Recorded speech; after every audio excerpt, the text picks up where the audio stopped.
Marta was ready to leave her past behind and embrace a new life filled with happiness and adventure. After years of pain and betrayal, she decided to take her first vacation in a long time, traveling to Cyprus with her son, Daniel. Little did she know, this trip would bring unexpected encounters and emotions. From the joy of exploring a beautiful destination with her child to the unsettling moment when Daniel believes he saw his long-lost father on the plane. Marta's journey was anything but ordinary. The vacation turned into a whirlwind of mixed feelings as she navigated the memories of her late husband, Basilio, and the possibility that he might still be alive. Despite the emotional turbulence, Marta found strength within herself to move forward, embracing the new chapter in her life with hope and resilience. If you are not subscribed, I recommend you subscribe and activate the bell so you don't miss any videos. Before we dive into this story, please let me know in the comments where you're watching from. On that momentous day, Marta made a life-altering decision.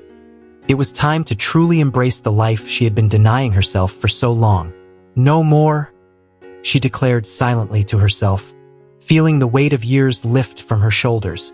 I am a woman in the prime of my life, just 35, and I deserve happiness. With newfound determination, she clicked open the website of a travel agency. A simple act that felt like the beginning of a new chapter. Scrolling through the destinations, she bypassed Turkey and Egypt, finally settling on Cyprus, a place that held both nostalgic warmth and the promise of healing. Cyprus had been a part of her life many times before, during the carefree days of her university years, first with friends and later as a young mother with her son Daniel and her husband Basilio. The memories of meeting Basilio still lingered vividly in her mind. She was just 25, brimming with hope and dreams for the future. Basilio had swept into her life like a storm, tall, wealthy, undeniably handsome, with a distinctive mole on his chin that added to his charm. Marta had been completely captivated, her heart and mind quickly surrendering to the idea of a shared life with him. In the beginning, their love story felt like something straight out of a romantic novel, full of passion, adventure, and endless possibilities. But the birth of their son Daniel marked the beginning of a slow, painful transformation. Basilio began to change. The man who once filled her life with love and excitement became increasingly distant. His late nights at work turned into a regular occurrence, and his business trips, often to warm, far-off lands, became a monthly routine that kept him away more than at home. Marta clung to the hope that her husband was not straying from their marriage, even though her heart whispered otherwise. She refused to entertain the thought of another woman, though Basilio's endless excuses and evasions fueled her fears. Each attempt to discuss their troubles seemed to fall on deaf ears. Basilio denied everything, dismissing her concerns without a second thought. Yet, despite the growing chasm between them, Marta's love for him stubbornly endured. She pleaded with him to spend more time at home, to be there for their son, but her words went unheard. Basilio's interest in their child was minimal at best. He would hand over money, a cold substitute for his presence, and then vanish again. One night, he left as usual, but this time he didn't return. Day after day, Marta found herself trapped in a loop of despair, her mind relentlessly replaying the last moments she shared with Basilio. She cried until she could cry no more, the well of her tears eventually running dry. Her grief was compounded by the heavy burden of keeping up appearances for Daniel, who still believed his father was simply away on business. The day before, Marta had made a firm resolution. She would no longer allow herself to be a prisoner of that heartbreaking memory. That chapter was closed. That fateful night in February, Marta wandered through her apartment, clutching her phone like a lifeline. It had been 3 days since Basilio was supposed to return from yet another business trip. But his phone remained silent, his whereabouts unknown. Panic gnawed at her heart. Just then, her young son Daniel appeared, his innocent voice breaking the silence. "Mom, why are you so sad?" he asked, his big eyes full of concern. Marta forced a smile, masking her anguish. "I'm not sad, darling. Why aren't you asleep yet?" She gently redirected him. Daniel sighed, sensing something was amiss, but he turned back to his bed, still unaware of the storm brewing in his mother's heart. Basilio's neglect had become so routine that even his absence in Daniel's life had gone almost unnoticed. Desperate for answers, Marta dialed the number of Alberto, a director at Basilio's company, whom she had met during several corporate events. "Hello, Alberto," she greeted him, her voice trembling with barely contained anxiety. "I'm worried about Basilio. He's on a business trip, but I haven't heard from him in days. Do you know anything?" Her words came out in a rush, her fear palpable. Alberto's response was like a knife twisting in her gut. "What business trip, Marta? What are you talking about?" His confusion mirrored her shock. "Basilio didn't mention any new factory project, and we haven't opened any. He told me he was taking 2 weeks of vacation at his own expense." "Marta, are you sure you're not mistaken?" The world seemed to tilt as Marta processed his words. "Vacation?" she whispered, barely able to get the word out before the phone slipped from her trembling hand. She sank onto the sofa, her face buried in her hands. The realization that Basilio's lies had now escalated to this new, unthinkable level was too much to bear. He had not only deceived her once again, but had chosen to disappear completely, severing all communication. This time, it wasn't just about another woman. It was about a man who had abandoned his family without a second thought, leaving her to pick up the pieces alone. Marta's heart shattered in that moment, the fragments of her once hopeful life scattering into the abyss of betrayal and abandonment.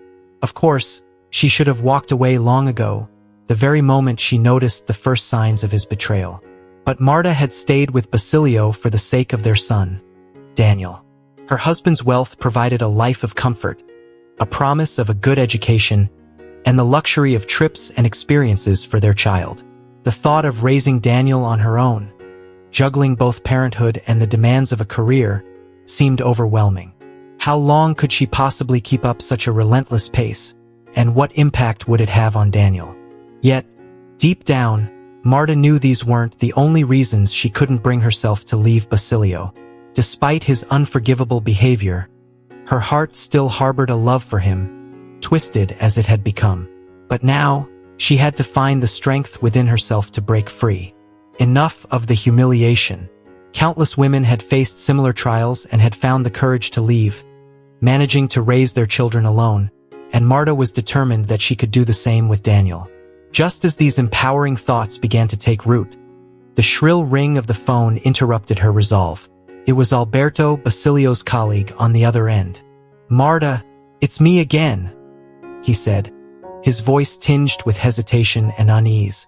"Finally, someone called me.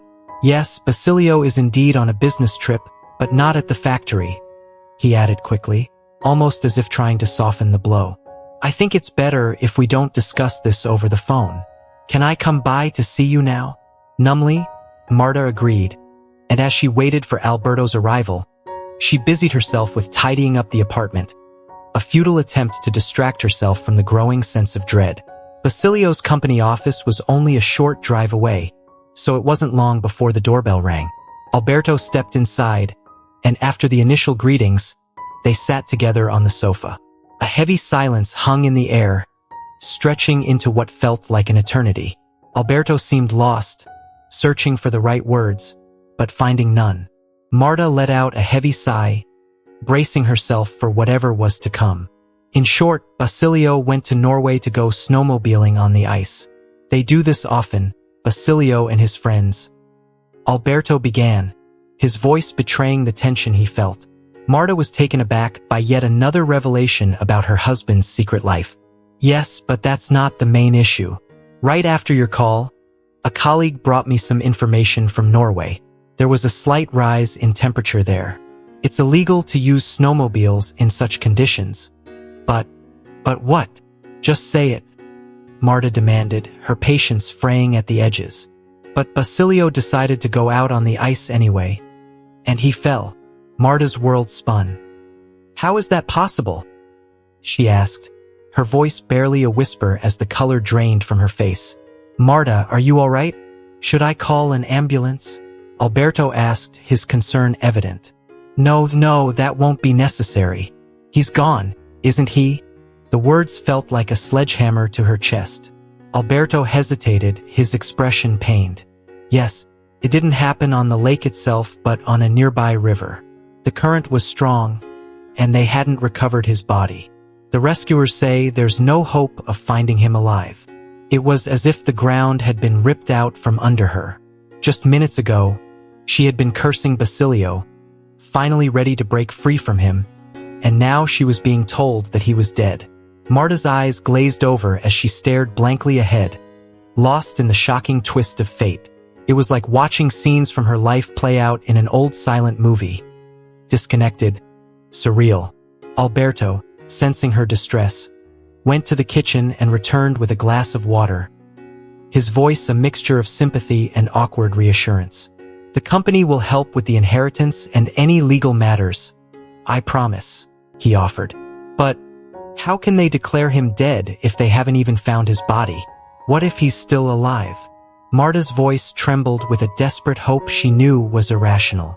It's possible to declare someone legally dead without a body, especially in such circumstances. I understand this is hard to accept, but I've been assured there's no chance he survived. I'm so sorry, Marta. Marta no longer heard Alberto's words. Her mind was a whirlwind of grief, disbelief, and a profound sense of loss. How was she supposed to continue living now, with this unbearable weight crushing her soul? Marta no longer absorbed Alberto's words. They became a distant murmur as tears streamed down her face. The reality of her situation was too overwhelming, leaving her feeling lost and unsure of how to continue with life. After a moment, she managed to regain some composure, thanked the director, and retreated to the solitude of the kitchen, where the weight of her grief felt suffocating. Mom, why are you crying? Daniel's small voice startled her from her thoughts. She hadn't even noticed him enter the room. Quickly, Marta wiped her tears. I'm not crying, sweetheart. It's just that my eyes are a bit watery. But why aren't you asleep yet? I heard you talking to someone, Daniel replied, his innocent eyes filled with curiosity. It was just someone from your dad's office, Marta explained, trying to sound casual. Daniel's next question made her heart tighten. And where's Dad? The question she dreaded hung in the air, and Marta found herself at a loss for words. How could she explain the unthinkable to her 5-year-old son? She wasn't ready to tell him about his father's death, nor could she bring herself to fabricate a story about heaven. For now, she decided it was best to delay the inevitable conversation. Dad is on another trip, just like always, she said softly. But this time he'll be gone a bit longer. And what's he doing there? Daniel asked, his childlike curiosity relentless, making it even harder for Marta to keep her composure. He's exploring new places, discovering mountains, lakes, and seas. It's a big adventure, she said, forcing a smile despite the lump in her throat. I want to explore new worlds too, Daniel exclaimed with a spark of excitement. When you're older, my love, you'll get to explore everything you want, Marta assured him. But for now, it's time for bed. You know that people grow while they sleep, so the sooner you sleep, the faster you'll grow. Come on, off to bed. Daniel obeyed, but as he reached the door, he paused and turned back to her. When will Dad come back? If you're still tuned into this video and find the story inspiring, drop a 1 in the comments to let me know you're still with me. The question hit her like a punch to the gut. Marta struggled to hold back her tears. I don't know, darling, she whispered, her voice barely holding steady. He has a long, difficult journey ahead, with lots of problems to solve. Discovering new worlds takes time. You can't do it in just a week, right? Daniel nodded solemnly and headed to his room, leaving Marta alone with her thoughts. For the first time in years, she found herself almost relieved that Basilio had been so distant from their son. Had he been a loving and attentive father, the task of explaining his death would have been unbearably cruel. Now, perhaps, there was a chance that Daniel would forget his father altogether, sparing them both from deeper pain. Yet, Marta knew that one day, when Daniel was older and the time was right, she would have to tell him the truth. But that moment was still far off. For now, her priority was to shield her son from the harsh realities of life, to protect his innocence for as long as she could. But what about her survival? How would she cope with the loss, the betrayal, the painful memories that lingered? Marta had always known she loved Basilio, but in the wake of his death, that love felt more acute, more inescapable. She found herself trapped in a psychological maze, where every path led to heartache. When she had finally resolved to leave him, Marta clung to anger and resentment to numb the pain. But now, with Basilio gone, those emotions had nowhere to go. She couldn't be angry at a man who was no longer alive. His infidelities, his double life, everything had faded into the background. All that remained were the happy memories, the moments when they were in love and when their life together had seemed full of promise. Those memories washed over her in waves, nearly drowning her in sorrow. She reached for the family photo album, hoping to find solace in the past. As she flipped through the pages, she paused at a photo of herself and Basilio on a snowmobile. It was taken during one of their many adventures, back when he would eagerly take her along on his trips. He had been so skilled, so confident, able to handle a snowmobile with ease, even with his eyes closed. Marta's tears flowed freely as she stared at the image, the weight of her grief almost too much to bear. At that moment, Marta realized that the pain of losing Basilio was something she would carry with her forever. But she also knew she had to find a way to move forward, for Daniel's sake and her own. The journey ahead would be long and difficult, but she was determined to face it with the same strength and resilience that had carried her this far. How could this nightmare have unfolded? This wasn't the Basilio I knew, not at all. We have to wait until they find his body. I just can't accept this. Marta closed the photo album, trying to collect herself for a moment. She succeeded briefly, but soon the bitter reality surged back, nearly overwhelming her. The only thing keeping her from spiraling into hysteria was the need to maintain peace for her son. Every fiber of her being screamed to do something. Run, shout, demand that the search for her husband continue with renewed vigor. She even considered calling Alberto again, but she stopped herself. What good would it do now? Marta had no control over the search efforts. It was pointless to try and convince anyone that Basilio, an expert snowmobiler, couldn't have died in such a senseless manner. She forced herself to calm down and sank back onto the sofa. Her mind felt numb, incapable of forming coherent thoughts. All she wanted was to close her eyes and escape into sleep, to wake up in a world where Basilio was still alive, bustling around in the morning, getting ready for work, and saying a quiet goodbye before disappearing for days. She took some valerian, hoping it would lull her into the oblivion she craved. But even as she lay in bed, tossing and turning, sleep eluded her. Over and over, Marta repeated to herself, "Wait and hope, wait and hope." She wasn't ready to let him go. Not from their family, not from her heart, not from her life entirely. Eventually, the valerian took effect, and Marta drifted into a restless sleep. But with each passing day, the mantra "wait and hope" grew fainter in her mind. Basilio was officially declared dead, even though his body was never found. True to his word, Alberto helped Marta navigate the legalities, secure the inheritance, and even arrange a remote job for her. Somehow, Marta managed to juggle raising Daniel and earning a living, but she could never fully let go of Basilio. For 3 long years, Marta lived in mourning, refusing to take vacations or indulge in any joy. She reserved her smiles only for her son, who had become the sole purpose of her existence. Time slipped by and soon 3 years had passed. One day, Marta found herself on a travel website, where a cheerful girl held up a sign reading "Happy Holidays for the whole family," alongside some tickets. Marta sighed deeply, and with a heavy heart, she pressed the buy button. "Daniel," she called out after purchasing the tickets. "Next week, we're going on a 7-day vacation." The preparation for the trip was less about packing and more about readying herself mentally. She had to embrace a new identity, not that of a heartbroken widow who had been betrayed by her husband for years before his tragic death, but as a woman determined to live her life fully once more.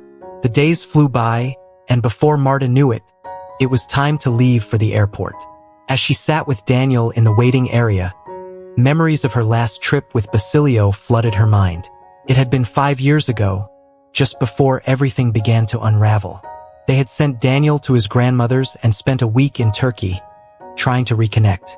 Marta felt the memories claw at her, but she steeled herself and pushed them aside. She had to stay strong, for herself and Daniel. Marta gently held Daniel's hand as they made their way to the boarding area, navigating through the sea of people bustling around the terminal. The crowd thinned near their gate, and they found a quiet spot to sit and wait. Marta's eyes wandered, observing the other travelers who, like her, were likely heading off on vacations. Laughter erupted from a group of young people as they huddled around a phone, watching a viral video, while 2 older women sat nearby, engrossed in newspapers picked up from the airport kiosks. A few rows away, Marta's gaze settled on an intriguing couple. The young woman, likely in her mid-20s, had dyed blonde hair, and next to her sat a man with a wide-brimmed hat and glasses. His face was mostly hidden, tilted towards his companion, who seemed completely uninterested in what he was saying. Her attention was focused solely on her phone, leaving his animated storytelling unacknowledged. The scene piqued Marta's curiosity for a moment, but she quickly redirected her focus to her phone, not wanting to get lost in the lives of strangers. Soon after, the boarding announcement echoed through the terminal, and Marta and Daniel made their way onto the plane. They settled into their seats, with Daniel excitedly taking the window seat. Marta couldn't help but share in his enthusiasm. "Daniel, this is the first flight that you'll remember," she said with a smile, recalling their last journey when he was too young to retain any memories. "It's awesome, Mom. I'm so happy we're flying together." Daniel beamed, his eyes wide with excitement as he gazed out the window at the runway. "You probably don't remember anything from our last flight, do you?" Marta asked, a hint of worry creeping into her voice as she realized she might have touched on a sensitive topic. Daniel furrowed his brow in thought before replying, "No, I don't remember anything." Marta let out a quiet sigh of relief. The fear that Daniel might retain memories associated with his father's disappearance had been weighing on her. Over the past 3 years, Daniel's recollections of his dad had faded, reduced to occasional questions about his father's imaginary adventures in far-off lands. Marta had crafted stories about Basilio exploring new worlds, getting stuck in mysterious places due to bad weather, and encountering strange, unknown people. As Daniel grew older, his questions about his father became less frequent, and in the last year and a half, he hadn't asked about him at all. Yet, Marta's concern never fully subsided. She constantly worried that one of Daniel's classmates might say something about their parents, sparking a wave of questions about his dad. Thankfully, this hadn't happened. Marta had been cautious, building relationships with the other moms in Daniel's class, subtly ensuring that they understood her situation. Whether by chance or by their silent cooperation, none of the children had mentioned anything that might trigger Daniel's curiosity. But Marta knew that the day would come when she would need to have a serious, heart-to-heart conversation with her son. She had even consulted a psychologist, seeking the best way to approach the subject. Despite receiving a variety of suggestions and techniques, Marta hadn't found any advice that truly resonated with her. She was left to navigate this challenge in her own time, hoping that when the moment came, she would find the right words to explain everything to Daniel. "Mom, look, we're above the clouds." Daniel's voice was filled with awe as he peered out the window, marveling at the vast expanse of fluffy white beneath them. Marta smiled at her son's excitement, but his words triggered a flood of memories.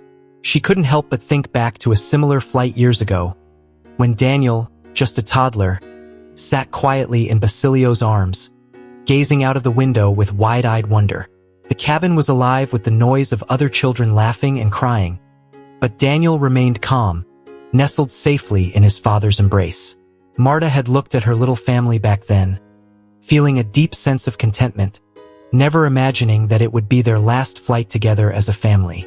A year and a half later, she and Basilio embarked on another trip, this time without Daniel. By then, the cracks in their marriage had already started to show. The vacation was supposed to be a chance to mend those fractures, but it only seemed to widen them.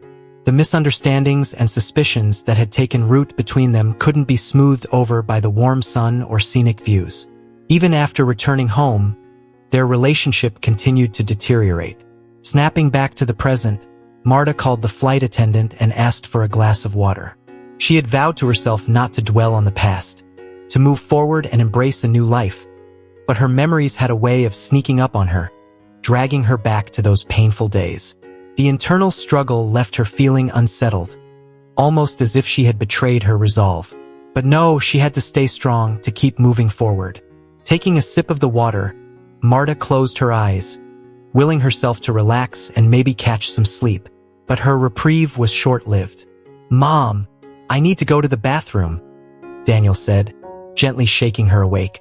Marta blinked and nodded, ready to accompany him. "Let me come with you." But Daniel shook his head with a proud smile. "Mom, I'm old enough to go by myself now.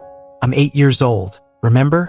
The lady showed us where the bathroom was before the flight. If I need help, I can just ask her." Marta chuckled softly, touched by his confidence. "You're very smart, my love," she said, watching as he made his way down the aisle. She couldn't help but keep an eye on him as he walked toward the front of the plane, where the flight attendant greeted him warmly and pointed him in the right direction. Once she was certain he was safely where he needed to be, Marta settled back into her seat and gazed out the window. The plane was cruising smoothly now, and the view of the clouds brought a momentary peace. But that peace was quickly interrupted by a voice over the intercom. "Ladies and gentlemen, this is your captain speaking. We are approaching an area of turbulence, and there may be a slight shake in the plane. We ask that you remain calm.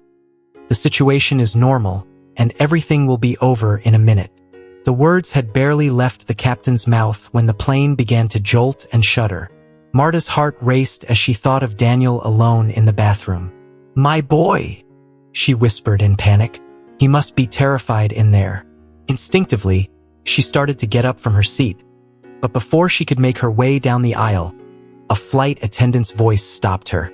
"Miss, please remain in your seat. We are in a turbulence zone, and it's important for your safety that you stay seated." Marta turned to the flight attendant, desperation in her eyes.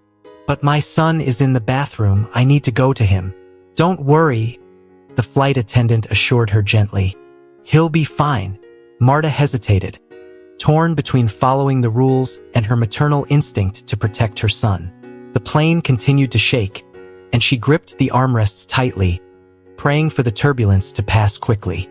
Marta's heart skipped a beat as Daniel came out of the bathroom, walking back toward her with a calm that suddenly shifted into urgency.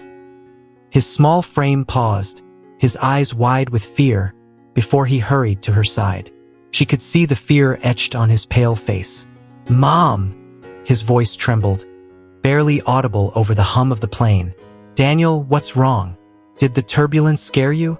Marta asked, trying to soothe him with a reassuring smile, though her nerves were frayed. But Daniel's next words made her blood run cold. "Mom, my dad is sitting there with a lady." Marta felt a jolt of shock but quickly ushered Daniel back into his seat. "Son, what are you saying?" "It must be your imagination," she said, trying to keep her voice steady. "I didn't see him clearly, but it was him, just with a different haircut." "Go and see," Daniel insisted, his voice filled with certainty. "Maybe you're just tired from the long flight," Marta suggested, hoping to convince him, and herself, that what he saw was just a figment of his imagination. "Let's recline the seat, and you can rest." "You don't believe me?" Daniel said, crossing his arms and turning to stare out the window, his young mind wrestling with the disbelief that his mother didn't share his conviction. Marta knew arguing was futile.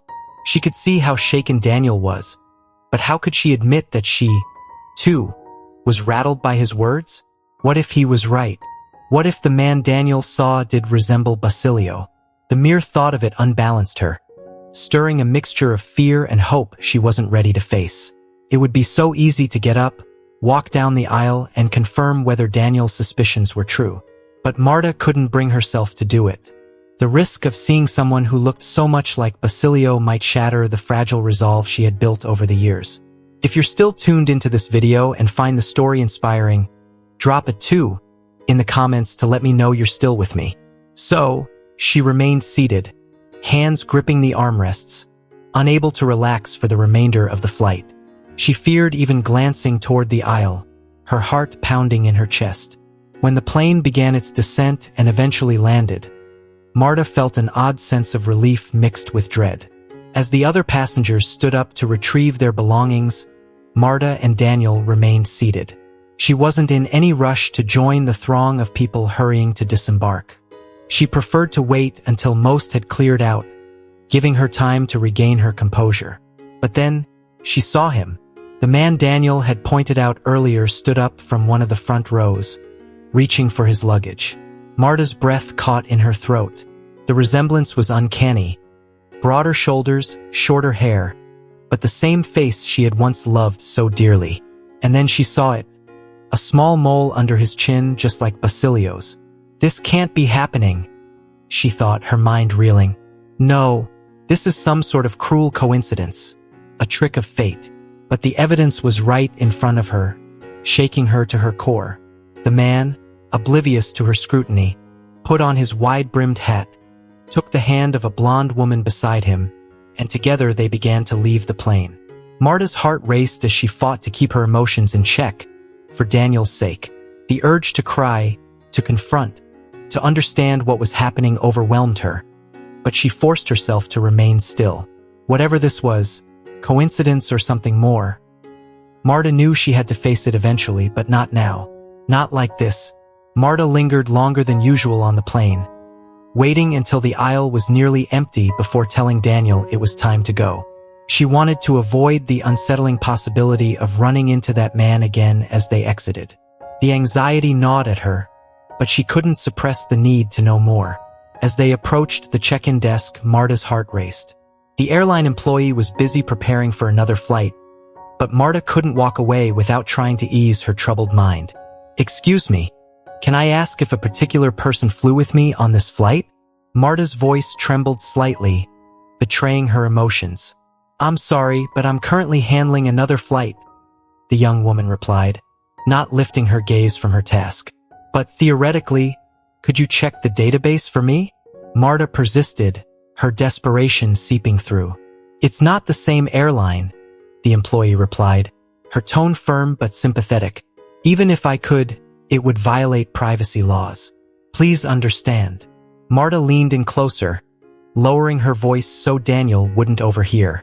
"Please, my husband was on that flight, or at least I think he was.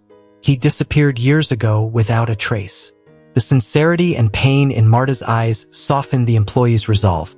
She hesitated, then, with a slight sigh, turned to her computer. "Tell me his full name," she said, glancing around to ensure no one was watching. "Basilio Alvarez," Marta whispered, her heart pounding in her chest. A few tense moments passed as the employee searched. Finally, she looked up, shaking her head gently.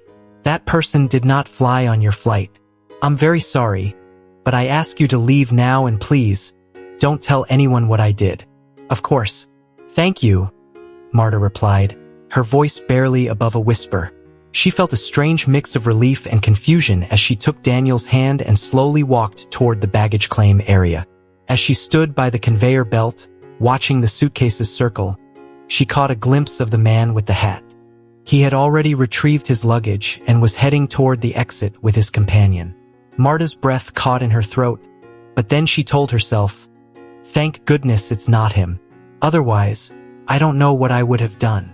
She forced herself to brush off the unsettling coincidence and focus on the vacation she had promised herself and Daniel. After collecting their bags, they left the airport and took a taxi to their hotel. As they arrived, Marta was immediately charmed by their room. The view from the balcony was breathtaking, with the vast sea stretching out before them. Marta stepped out onto the balcony, letting the cool breeze wash over her as she took a deep breath, trying to release the tension that had been building inside her since the flight. "The new life continues," she reminded herself. "There are many days of rest, sun, and sea ahead, and no chance meeting will ruin this." The first 3 days of their vacation were everything Marta had hoped for. The weather was perfect, and the beaches were uncrowded. offering plenty of space for her and Daniel to relax. The only minor irritation was the occasional late-night argument from the neighboring room, but even that wasn't enough to spoil their restful sleep.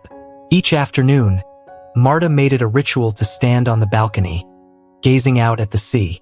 The serenity of the setting sun over the water became her daily meditation, a moment of peace that helped her push the past further away.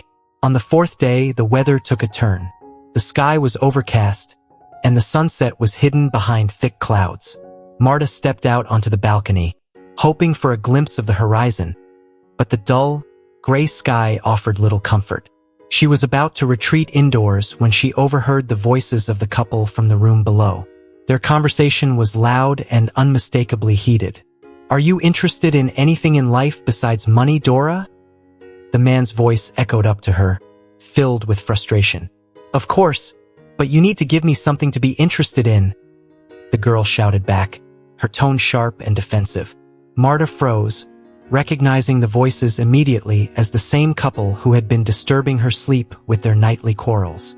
She listened, her heart sinking, realizing that no matter how far she tried to run, some things, like the echoes of her past, would always find a way to follow her. Marta hesitated, but curiosity got the better of her. She wasn't one to eavesdrop, but something about this conversation drew her in. The audacity of the young woman, her brazen demands, and the man's familiar voice tugged at Marta's memory, stirring a strange sense of recognition. She leaned slightly closer to the balcony railing, trying to piece together the fragments of the conversation drifting up from below. "Don't I provide for you, Dora?" The man's voice pressed, frustration seeping through his words. "Are you kidding me? You dragged me to this backwater in Cyprus. I need the Maldives, Bali. Don't you get it?" Dora retorted with a mix of impatience and entitlement. "This isn't a backwater. It's a 4-star hotel. The reason your previous sugar daddies took you to the Maldives is because all they wanted was your body," the man countered, his tone sharp. "And what do you want? Something different?" Dora shot back, her voice dripping with sarcasm. "Of course, I'm trying to teach you something, to help you grow, to make you a little smarter. God, you're so boring. You talk like a grumpy old man, and you're not even that old," Dora replied, her voice now tinged with exasperation. "A grumpy old man, huh?" the man said, his tone softening, almost as if he were speaking to himself. "Well, I'll tell you a secret. You're not getting any younger either. As the years pass, those rich men you're so proud of attracting will move on, and what will be left? You'll be a 40-year-old woman with the mind of a 12-year-old girl." Marta's heart stopped for a moment. The man's voice, softened by the introspection in his words, was unmistakable now. It was Basilio. She couldn't believe she hadn't recognized it immediately. The quiet bitterness, the way he tried to reason with his interlocutor. It was all so familiar. Marta had rarely heard him raise his voice in anger. Their disputes were always quiet, laden with unspoken tension. Silence had always been their preferred weapon, each understanding that it could cut deeper than any shouted words. But it wasn't just the tone that confirmed it was him. It was his choice of words, particularly the phrase, "and what will be left." It was Basilio's signature line, one he had used countless times in their years together during difficult conversations. It was a rhetorical question he wielded like a final argument, one that left no room for disagreement. Hearing it now, directed at another woman, made Marta's stomach twist. The young woman, Dora, was unfazed by Basilio's attempt at a reality check. Instead, she burst into laughter, a high, dismissive sound that grated against Marta's nerves. The ease with which Dora brushed off his words only confirmed what Marta had already begun to suspect. This woman wasn't interested in anything deeper than what Basilio could provide for her at the moment. Marta stood frozen on the balcony, her emotions swirling in a chaotic storm. The realization that the man she had mourned and thought she had lost forever was not only alive but involved in such a shallow and transactional relationship hit her like a physical blow. It was a strange mix of relief, anger, and deep sorrow that threatened to overwhelm her. For a moment, she wondered what she should do next. Should she confront him? Reveal herself? Or should she turn away and continue with her vacation, pretending she had never heard this conversation? The decision weighed heavily on her, and she found herself leaning against the balcony railing, trying to steady her racing thoughts. The Basilio she remembered was gone, replaced by a man she barely recognized. A man who had chosen a life that had no place for the woman who once shared his dreams and fears. Marta's grip tightened on the balcony's edge as she silently vowed not to let this discovery shatter the fragile peace she had worked so hard to reclaim. She had moved on, or at least she had tried, and she would continue to move forward, with or without the man who had once been her everything. Marta's heart raced as she took in the scene before her, struggling to process what was happening. The voice, the mannerisms, the mole. It all pointed to Basilio, the man she thought she had lost forever. Yet here he was, sitting just a few feet away, casually ordering drinks as if he hadn't been declared dead years ago. It was a surreal moment, one that sent a shiver down her spine. As she stood there, watching the man who bore an uncanny resemblance to her late husband, Marta couldn't shake the feeling that she was caught in a strange, twisted dream. But this was no dream. The reality of the situation was staring her in the face, and she was determined to uncover the truth, no matter how unsettling it might be. The man, Basilio, she was almost certain now, didn't seem to notice her presence at first. He was too absorbed in his thoughts, lost in the haze of alcohol he was rapidly consuming. But then, out of nowhere, his eyes met hers. The moment was electric, charged with the weight of their shared history, though he seemed oblivious to the significance of the encounter. "Girl, tell me something," he slurred, the alcohol taking its toll. His voice was familiar, but there was a roughness to it that Marta didn't recognize. This wasn't the composed, controlled Basilio she had known. This man was different, broken, perhaps, or simply changed by the years that had passed since they last saw each other. Marta felt a jolt of panic, but quickly masked it, lowering her voice as she replied, "What do you want to know?" She was playing a dangerous game, but she had come too far to back out now. She had to know the truth. The man looked at her, squinting slightly as if trying to place her face.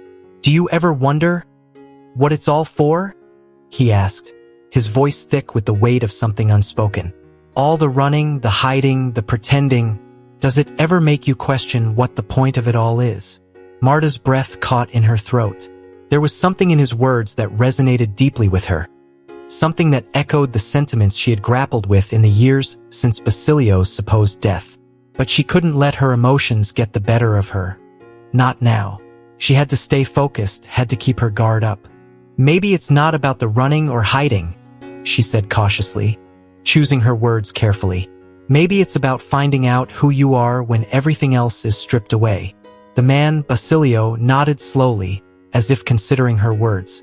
"Maybe," he muttered, his gaze dropping to the glass in his hand.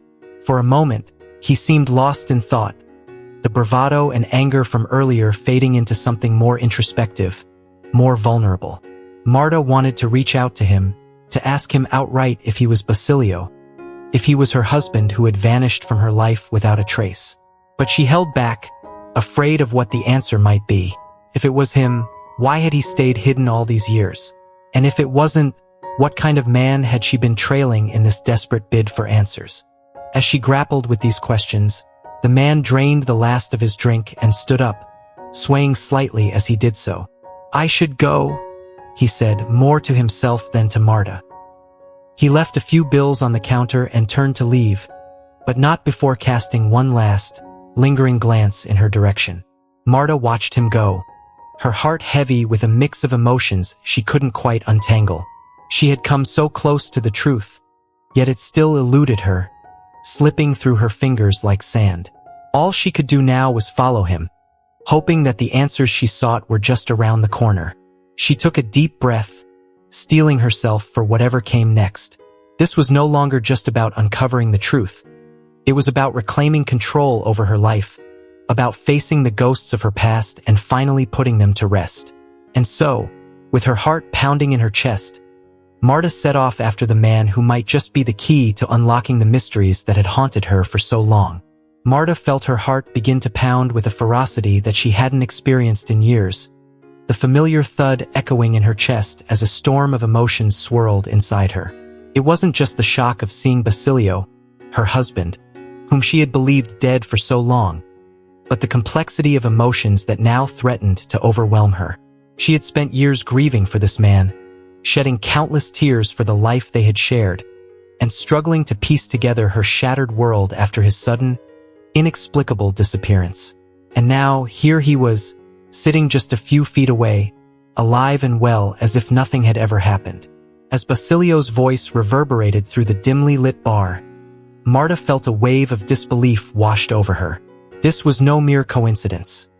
This was the same man who had once held her heart in his hands, the same man who had fathered her son, who had shared her dreams and aspirations, and who had, in the end, abandoned her without a word. The recognition hit her like a physical blow, and she had to grip the edge of the bar to steady herself, fearing that her legs might give out beneath her.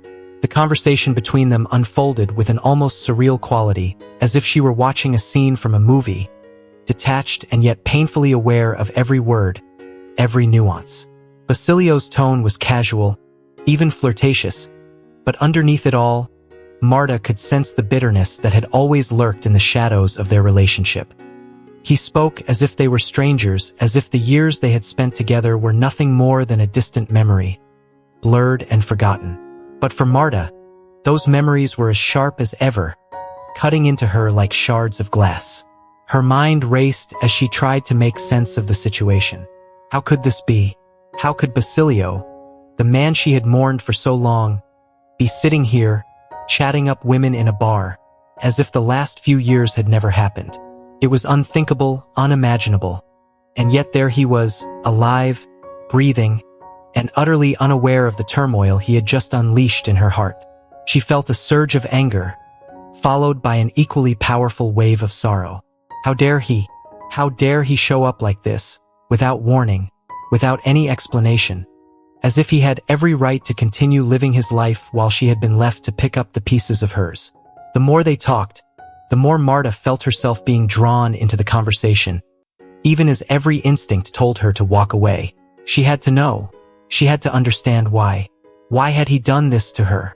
Why had he left her to believe he was dead, to mourn him and grieve him, only to reappear as if nothing had ever happened? The questions burned in her throat, but she kept them at bay, biting her tongue as she listened to Basilio's casual, almost dismissive remarks about women, relationships, and the fleeting nature of attraction. If you're still tuned into this video and find the story inspiring, drop a 3 in the comments to let me know you're still with me. His words stung, but they also revealed a truth she had long suspected. Basilio hadn't changed. He was still the same man who had always put his desires above all else, who had never truly understood the depth of her love or the sacrifices she had made for their family. And yet, despite everything, Marta found herself feeling a strange, inexplicable pull towards him. It was as if the years of separation, the pain and heartache, had only deepened her connection to him, making it impossible to simply walk away. But as the conversation came to a close, Marta knew she had to make a decision. She couldn't keep playing this dangerous game, pretending to be someone else while the man who had caused her so much pain sat just inches away. The realization hit her like a cold splash of water. She had a choice to make, and it wasn't one she could delay any longer. What will be left? Basilio's favorite question echoed in her mind, and she knew she had to answer it, not just for herself, but for the sake of the life she had rebuilt. What would be left if she revealed herself to him now? What would she gain from confronting him, from demanding answers that he might never be able to give? Would it bring closure, or would it only reopen old wounds, dragging her back into the darkness she had fought so hard to escape? As she stood by the elevator, her mind spinning with possibilities, Marta felt a sudden, overwhelming sense of clarity. She could confront Basilio, force him to face the consequences of his actions and demand the truth about what had happened all those years ago. But what would that accomplish? Would it bring her the peace she so desperately craved? Or would it simply reignite the pain and anger that had consumed her for so long? At that moment, as the elevator doors slid open, Marta made her decision. She wouldn't confront him, not yet, at least. She needed time to think, to process everything that had just happened, and to decide what her next move would be. For now, she would keep this discovery to herself, a secret buried deep within her, just as Basilio had buried himself from her all those years ago. She stepped into the elevator and let out a long, shuddering breath as the doors closed behind her. The tension that had been coiled tightly within her chest began to ease, and she felt a sense of calm settle over her. The next steps were hers to decide, and whatever she chose, it would be on her terms. She was no longer the woman who waited in the shadows, hoping for answers that would never come. She was ready to take control of her life, to face whatever came next with the strength and resolve that had carried her through the darkest days of her life. As the elevator descended, Marta's thoughts drifted back to the years she had spent mourning Basilio, to the countless nights she had cried herself to sleep, wondering where he had gone and why he had left her. She had believed him dead, and in many ways she had buried a part of herself along with that belief. But now, as she stood on the brink of a new chapter in her life, she realized that she didn't need Basilio's answers to move forward. She had already found her strength, her path, and she wasn't about to let him take that away from her. When the elevator doors opened onto the lobby, Marta stepped out with a newfound sense of purpose. She didn't know what the future held, but she knew one thing for certain. She was done living in the past. Whatever had happened between her and Basilio, whatever lies he had told and secrets he had kept, no longer held any power over her. She was free to live her life on her terms, free to find happiness and peace without him. As she walked through the lobby and out into the warm evening air, Marta felt a sense of lightness that she hadn't experienced in years. The weight of the past, of Basilio's betrayal and her grief, began to lift, and she knew that she was ready to move forward. She had faced the truth, and while it hadn't been easy, it had given her the strength she needed to finally let go. Marta found herself standing by the beach, the sound of the waves crashing against the shore soothing her troubled mind. She had come so far, had overcome so much, and now she was ready to embrace whatever the future held. The encounter with Basilio had been a test, a final challenge that had forced her to confront the darkest parts of her past, and she had emerged stronger for it. With a deep breath, Marta turned away from the water and began to walk back towards the hotel. She was ready to start anew, to build a life that was hers alone, free from the shadows of the past. As she walked, she felt a sense of peace settles over her, a quiet assurance that, no matter what happened next, she would be okay. For the first time in years, Marta knew that she was exactly where she was meant to be. The journey had been long and painful, but it had brought her to this moment, to this place where she could finally let go of the past and embrace the future with open arms. And as she made her way back to the hotel, she knew that whatever challenges lay ahead, she was ready to face them, stronger, wiser, and more determined than ever before. As Marta stepped into her room, the thoughts about Basilio that had once sent her spiraling into a whirlwind of emotions now barely caused a ripple in her calm demeanor. How stupid he is, she thought, as she closed the door behind her. It was strange to her how her feelings had shifted so quickly. On the plane, she had been a trembling mess, on the verge of hysteria, desperately wanting to run somewhere, anywhere, to escape the overwhelming realization that her husband might still be alive. But now she was composed, almost indifferent. The idea of revealing herself to Basilio no longer consumed her with urgency. The only thing that truly gnawed at her was a nagging curiosity. Who else knew that Basilio was alive? Had he kept this deceit to himself? Or were there others who had been complicit in his disappearance? What was he even going by now, if the airport employee couldn't find his name on the passenger list? Marta found herself at a crossroads, her thoughts spiraling down two very different paths. The first option was to simply let it go. She could continue living her life peacefully, cherishing the small joys, spoiling herself a little more, and in time, explaining to Daniel that his father had left them, had simply walked away. No tragic death to shatter his innocence, just a bitter truth about betrayal. She imagined herself moving on, finding someone else who could fill the void Basilio had left behind, someone who would be a true father figure to Daniel. But the second option was far more complicated. It involved confronting Basilio, revealing her identity, demanding explanations, and perhaps facing the ugly truth that there was another woman in his life, possibly the very one she had encountered in the elevator. And then there was the most dangerous possibility of all. What if, during this confrontation, old feelings resurfaced? What if the man who had once been the love of her life, despite all his lies and betrayals, managed to rekindle something within her? It was a risk she wasn't sure she was willing to take. Marta shook her head, rejecting the idea almost as soon as it formed. No, she would not allow herself to fall into that trap again. One thing was to mourn a husband who had died tragically, to hold on to the sweet memories of their early years together. But to face a man who had lied, who had betrayed her so completely, that was another matter entirely. How could she ever feel anything but contempt for such a person? Still undecided, Marta glanced at Daniel, who was fast asleep, his small chest rising and falling in the deep, even rhythm of childhood slumber. She tucked the blanket around him more securely, sighing as she did. The next morning, Marta and Daniel went about their usual routine, preparing for another day at the beach. The weather had cleared, and they needed to hurry to claim their spot before the sun loungers filled up. As Marta stood in front of the mirror, she felt a pang of caution. She decided to take an extra measure of anonymity. She chose larger sunglasses that covered nearly half of her face and donned a wide-brimmed hat. She wasn't just protecting herself from the sun. She was shielding herself from a potential encounter with Basilio. The thought of a casual run-in with him unnerved her. She still hadn't decided whether she would confront him, and until she did, it was better to remain unseen. When they were finally ready, Marta took Daniel's hand, and they headed to the elevator. It arrived after a few minutes, longer than usual, suggesting that many guests were heading to the beach at the same time. As the doors opened, Marta's breath caught in her throat. Stepping into the elevator was the young woman with dyed hair, Basilio's companion.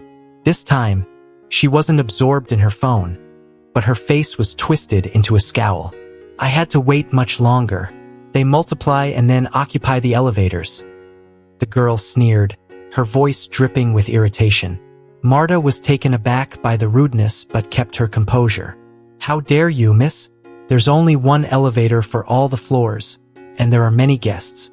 "I waited just like you," Marta replied calmly, refusing to be provoked.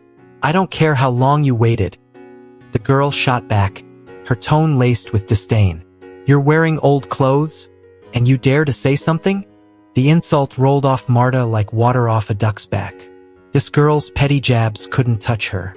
She was above this, above the shallow judgments of a woman who valued material things over human decency. Without another word, Marta reached down and gently covered Daniel's ears, shielding him from the toxic exchange. They continued their descent in silence. As the elevator doors opened onto the ground floor, Marta felt a mix of relief and resolve. She was no longer the same woman who would have been shattered by Basilio's betrayal or this girl's cruel words. She had rebuilt herself from the ashes of her past, and nothing, not even the reappearance of the man she had once loved, could destroy the strength she had found within herself. With Daniel's hand firmly in hers, Marta stepped out of the elevator, her heart steady, her mind clear. She would navigate this situation on her terms, in her time, and whatever happened next, she knew she was ready for it. The hotel lobby buzzed with an undercurrent of excitement, a flurry of activity that Marta barely registered as she made her way through the crowd. She was relieved when the unpleasant girl, Basilio's companion, quickly got lost in the throng of people, likely heading straight to her ex-husband. As Marta and Daniel arrived at the beach, she couldn't help but notice how accurate her predictions had been. Not only had the girl returned to Basilio, but she was also heading directly to the spot where he had likely secured sunbeds. It was clear now that Basilio's task was to ensure they had a place close to the water, but he had failed to meet her high expectations. As fate would have it, 2 sunbeds were available just a few rows away from Basilio and his companion, close enough that Marta could easily overhear their conversation. Although she had no desire to ruin her vacation with Daniel, she decided to take the free sunbeds. She was confident she wouldn't be discovered, and the idea of eavesdropping on their exchange intrigued her more than she cared to admit. After all, she wasn't ready to confront Basilio, but that didn't mean she couldn't gather information.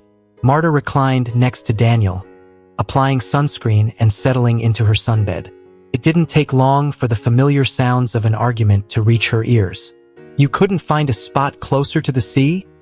The girl's voice rang out, laced with indignation. "These are the closest available," Basilio replied wearily. "If you want to be closer to the sea, you need to get up earlier instead of sleeping until 11. "Oh, who's talking? And who was drinking until 2 in the morning yesterday? Wasn't that you?" She shot back. "I couldn't sleep. I was waiting for you, and I couldn't get up early. Let me remind you, dear, that you left my side last night. How was I supposed to know you'd be back in 2 hours? Maybe this will teach you to be afraid of losing me." Basilio's tone was sharp, but the girl was undeterred. She continued to berate him, her voice growing louder. "I'm doing you a favor by coming back. I'm forgetting all your offenses, your lies, your insults." She spat. "When did I insult you? And isn't this place an insult? This terrible hotel. Do you know how long I waited for that damn elevator today? I got stuck with some abandoned mother." Marta winced at the girl's cruel words. She decided she'd heard enough, but the voices still drifted to her sunbed, despite her attempts to ignore them. "When will you stop being so mean?" Basilio's voice was softer now, almost pleading. "When you stop being like this, look at yourself," the girl retorted harshly. Marta's curiosity got the better of her. She carefully lifted her head, stealing a glance at Basilio. The sight of him startled her. He looked pale, his eyes unfocused, his hands trembling as if they had a will of their own. It was clear he had spent far too long at the bar the previous night. "Dora, I need to lie down," Basilio muttered, and then he collapsed onto the sunbed. "Basilio!"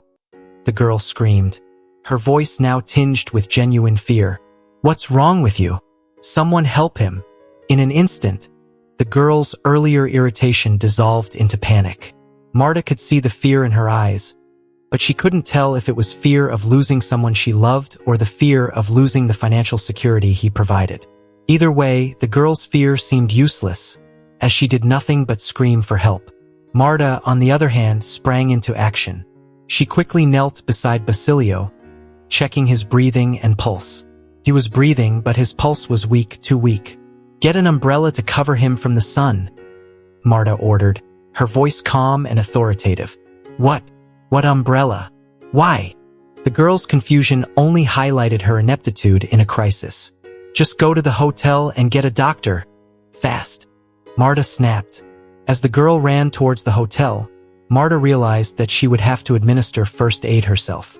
The other beachgoers simply watched, more curious than concerned. Marta bent Basilio's leg at the knee, turned him onto his side, and tilted his head back to clear his airways. Then she dashed to the sunbeds by the sea, grabbed a sun umbrella, and propped it up to shield him from the intense sun. After what felt like an eternity, but was only about 30 seconds, Basilio began to regain consciousness. He opened his eyes slowly, his vision clearing to reveal Marta's face, unshielded by sunglasses or a hat. "Marta, is that you?" he asked, his voice weak and disoriented. "Yes, it's me," Marta replied, her voice betraying the mix of emotions swirling within her. She had forgotten entirely about her plan to stay hidden. At that moment, the girl returned with the hotel doctor in tow. Marta stepped back to her sunbed, watching as the doctor administered an injection, checked Basilio's pulse, and then turned to the girl. "He's okay. It's just a fainting spell, probably from the heat. We need to get him to a cool place to rest," the doctor instructed. "How will I get him there?" the girl asked, her voice tinged with helplessness.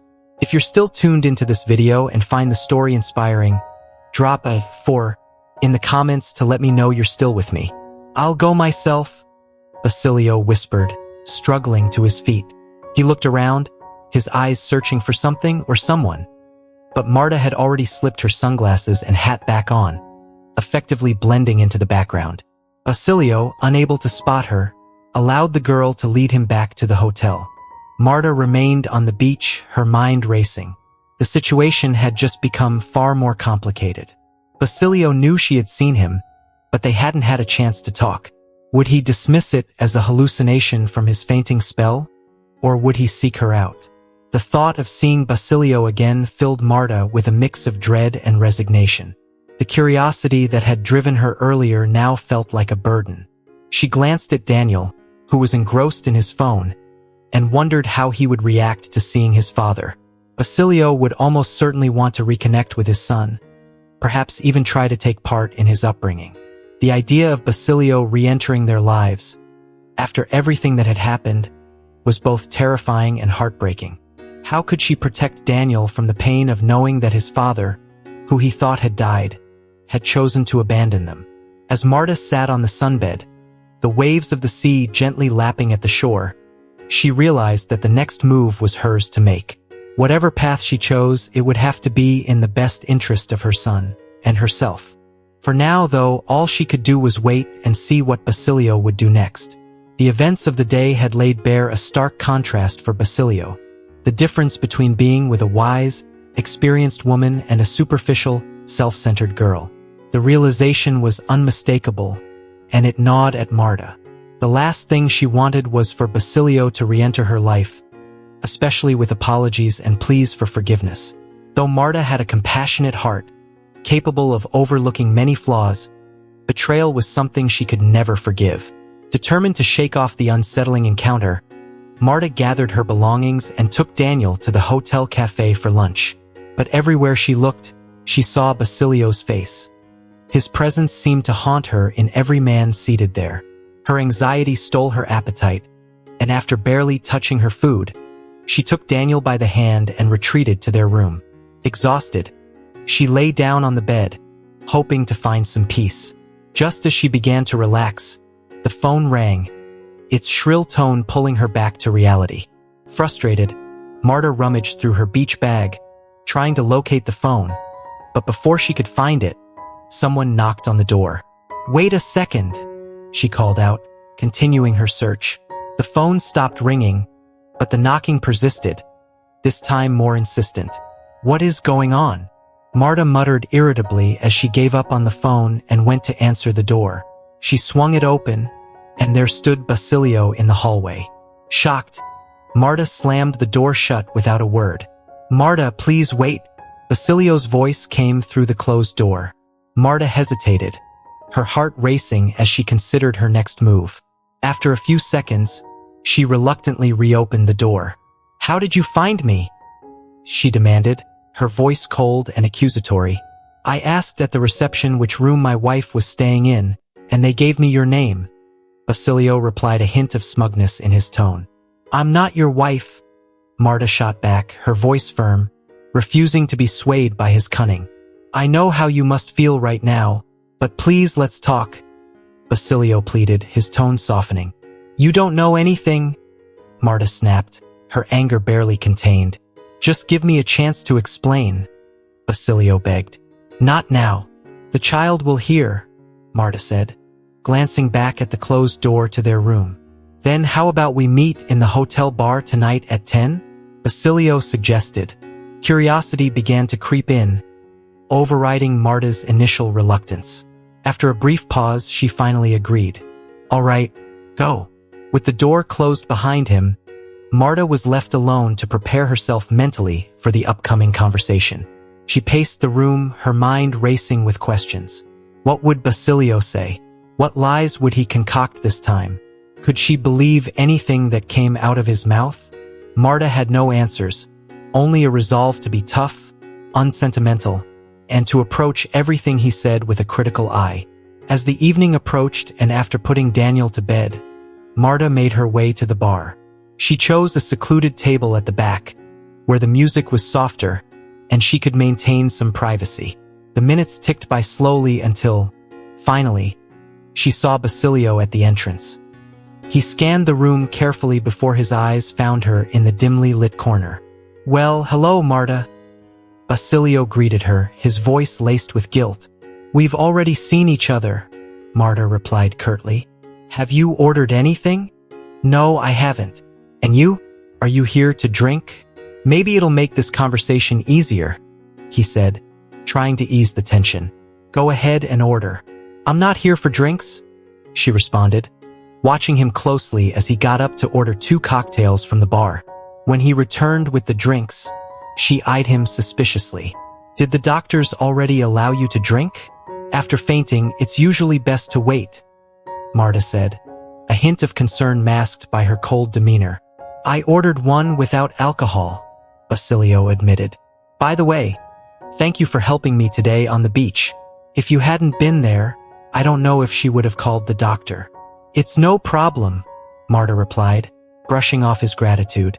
But why don't you take better care of your health? Drinking like that in the heat, you know better. Lately, I haven't paid much attention to my well-being. I suppose I should be more careful. After all, I'm not 18 anymore, Basilio said with a weary smile. No, why would you?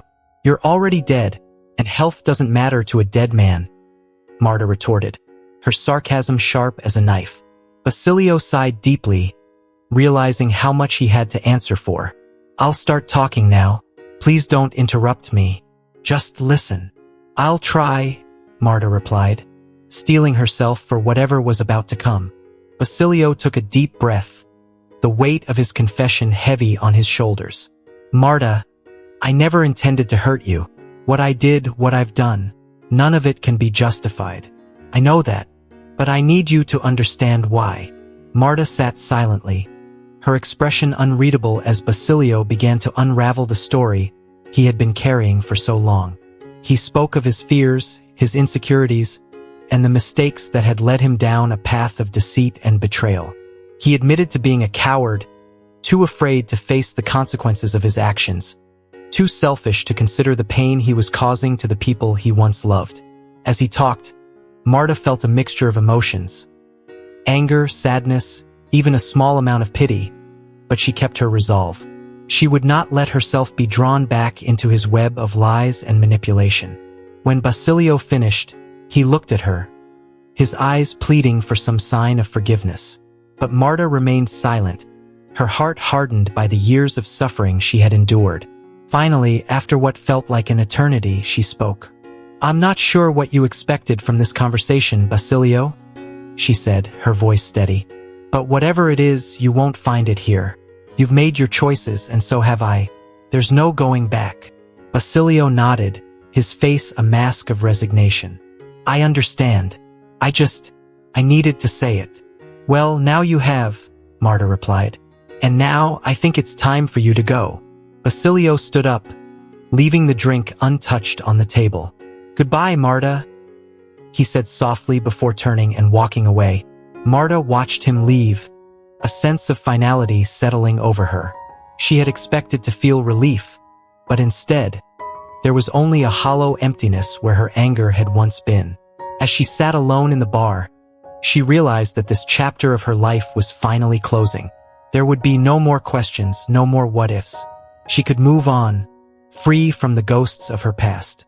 With a deep breath, Marta stood up, leaving the bar and the memories behind. She returned to her room, where Daniel slept peacefully, unaware of the storm that had just passed. Marta looked at her son, her resolve stronger than ever. She would protect him from the truth, from the pain of knowing what his father had done. And she would ensure that their lives would be better, brighter, and filled with the happiness that they both deserved. At that moment, Marta knew that she was ready to truly begin again. Marta's heart sank as she listened to Basilio recounts the events of the past 3 years. Each word he spoke felt like a dagger, reopening old wounds that had barely begun to heal. As Basilio detailed the threats he had received and the drastic measures he had taken to protect himself, Marta felt a surge of anger mixed with deep, aching sorrow. In short, 3 years ago, I started receiving threats. Basilio began, his voice steady but laced with regret. Our company was up against a very serious organization. It all started when I took out a loan for our new project. It wasn't from a bank, of course. No bank would have agreed to those terms. So I turned to this dubious organization. We signed a contract and they transferred a large sum of money, but the contractor we hired vanished without fulfilling their obligations. They said they saw their representatives in Cyprus, but that's beside the point. I approached the lending organization to explain the situation, but of course, they didn't listen. They gave me a month to repay the debt. Marta's eyes narrowed as she listened.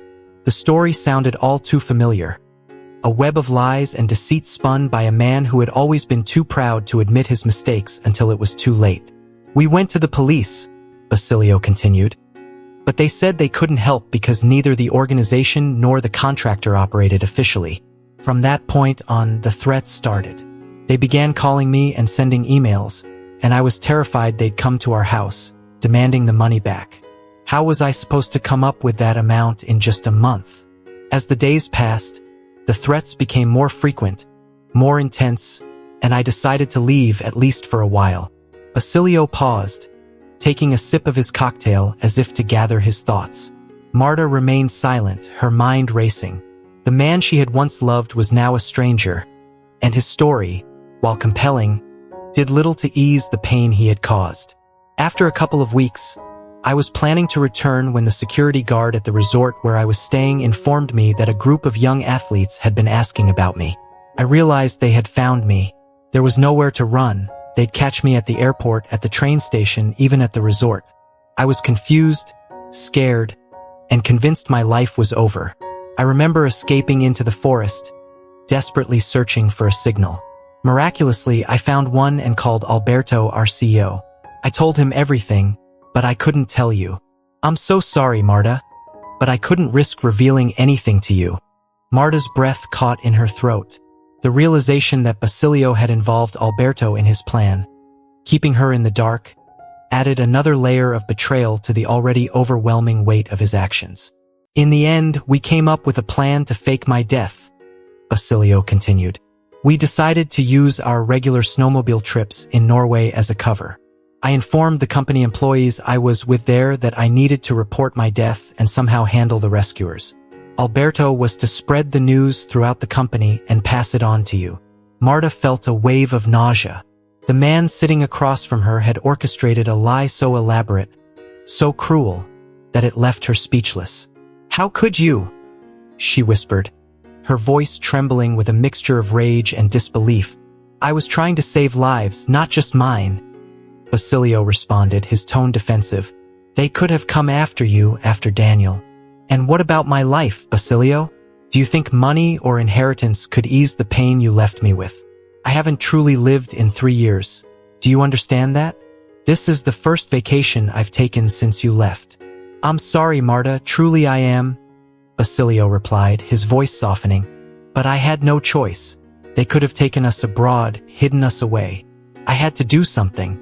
Why did you choose the cruelest way possible? Marta asked, her voice rising with each word. You could have talked to me, confided in me before it came to this. I didn't want to burden you, Basilio said, his eyes pleading. We had a small child, Marta. I didn't want to add to your fear. You remembered the child now? How many times did you see him in the last year before you died? Marta's voice dripped with sarcasm. It hurt me deeply, Marta. In these 3 years, I realized just how much I missed our son. Basilio admitted, his voice cracking. Marta's patience snapped. How do you manage to twist everything to make yourself look like the victim? You wanted to spare us from fear, but you left us to mourn you, to think you were dead. How noble of you, leaving your wife and child to suffer alone. I hoped you'd forget me quickly, Basilio said, his voice barely above a whisper. Our relationship wasn't perfect then. Whose fault was that? Marta shot back, her eyes blazing with anger. I admit I share the blame for what happened to our relationship, Basilio conceded. And what am I supposed to do with that? Jump into your arms with joy? Marta's sarcasm cut through the air like a knife. No need to be ironic. I genuinely feel bad about everything, Basilio responded, his voice heavy with regret. All right, what happened after all this? What did you do with your new life? Marta asked, leaning back in her chair, arms crossed. If you're still tuned into this video and find the story inspiring, drop a 5 in the comments to let me know you're still with me. Then came 2 years of endless roads. Basilio began, his tone somber. I changed my surname and lived in different cities, but I never found peace. I received the news with great relief that the financial organization I owed had been dismantled, and its leaders, employees, and thugs had been arrested. I returned to our city and started a new business with the help of old connections. It wasn't much, but it was enough to live on. Did you ever think about us? About Daniel, after you returned? Marta asked, her voice softening slightly. Yes, more than once, Basilio replied. But I was sure you had moved on, forgotten me. So I decided that Basilio Alvarez no longer existed. I became Basilio Santos, with a new life and a new name. Basilio Santos? You changed your name from Alvarez to Santos? How original, Marta scoffed, unable to hide her contempt. Basilio managed a weak smile. It seemed like a good idea at the time. Marta couldn't help but laugh, but it was a bitter, hollow sound. Sometimes I remembered your laugh, Basilio. Basilio's smile faded. Stop, Marta. I can't bear to hear this. You don't need to pretend like I'm some lost, suffering soul. I remembered it when you started taking those endless vacations, leaving me alone. Did you ever think about how I felt? Did you ever remember my laugh? Marta's voice was cold, emotionless. I've already told you, I'm sorry. I was a fool, an idiot. I treated you terribly. Basilio confessed, his voice trembling. It's good that you admit it, Marta said, her voice unwavering. But your remorse doesn't erase the years of pain and suffering I went through. Basilio looked down at his empty glass, unsure of what to say next. He was about to get up to order another drink, but thought better of it and sat back down. Marta watched him closely, a mixture of emotions swirling within her. She had heard enough, but she wasn't sure what to do next. As much as she wanted to tell him to leave, to walk away and never look back, a part of her needed closure. What was your purpose in talking to me tonight, Basilio? Marta asked, her voice steady, though her heart was pounding. I just wanted to explain myself, Basilio replied, his tone sincere. And I hoped you might find it in your heart to forgive me. Marta stared at him for a long moment, searching his eyes for any sign of the man she once loved. But all she saw was a broken, desperate man who had lost his way. So you thought that by telling your story, by painting yourself as the victim, I'd forgive you for everything? For the lies, the betrayals, the years of suffering you put me through? Marta's voice was calm, but the anger simmered just beneath the surface. Basilio didn't know how to respond. He looked at her, his eyes pleading, but the words wouldn't come. As if on cue, the silence between them was shattered by a loud, piercing voice. Marta looked up to see Dora, Basilio's current girlfriend, storming towards their table. Her face was contorted with anger, and she didn't hesitate to make a scene. Ah, here you are, you bastard! Dora screamed, her voice echoing through the bar. I knew you'd run off to flirt with some other woman. Before Basilio could react, Dora slapped him hard across the face. The sound reverberated through the room, drawing the attention of everyone nearby. Marta sat back, watching the drama unfold with a detached sense of irony. For 3 years, she had lived with the memory of Basilio as the man who had abandoned her, who had left her to raise their child alone. Now, here he was, being publicly humiliated by the very woman he had chosen over his family. Basilio didn't defend himself. He just sat there, staring at the floor, his face flushed with shame. Dora continued to rant, her words a jumbled mix of accusations and insults. But Marta wasn't listening. She had heard enough. Marta stood up, her decision made. She walked over to Basilio, looked him in the eye one last time, and spoke with quiet resolve. You were right about one thing, Basilio. The past Basilio Alvarez no longer exists. He died 3 years ago, and there's nothing left to say. Goodbye. Without waiting for a response, Marta turned and walked out of the bar, leaving Basilio and Dora to their drama. As she stepped out into the cool night air, she felt a sense of relief wash over her. The weight she had been carrying for so long was finally lifting. Marta returned to her room, where Daniel was still peacefully asleep. She looked at her son, her heart filled with a renewed sense of purpose. They had survived the worst, and now it was time to move forward. For the first time in 3 years, Marta felt truly free. The past was behind her, and she was ready to embrace whatever the future held. Marta sat quietly for a moment, absorbing Basilio's words. The night air was warm, and the quiet of the courtyard wrapped around them like a soft blanket, offering a rare moment of peace after all the turmoil. She looked at Basilio, once the man she loved, now a shadow of his former self, filled with regret and uncertainty. "Yes, there is a right way to pity yourself," Marta finally said, her voice gentle but firm. "It's not about wallowing in regret or feeling sorry for what you've lost. It's about recognizing the mistakes you've made, understanding the consequences, and deciding to do something about it. Pity should be a stepping stone to change, not a place to dwell." Basilio looked at her, the weight of her words settling over him. "And what if I don't know how to change? What if I'm too far gone?" "You're never too far gone," Marta replied, her gaze unwavering. "But you have to want it, truly want it. It's not enough to just feel bad about what you've done.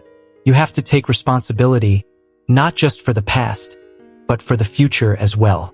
Basilio sighed, leaning back on the bench and staring up at the stars. "I've been running for so long, Marta. Running from problems, from responsibility, from myself.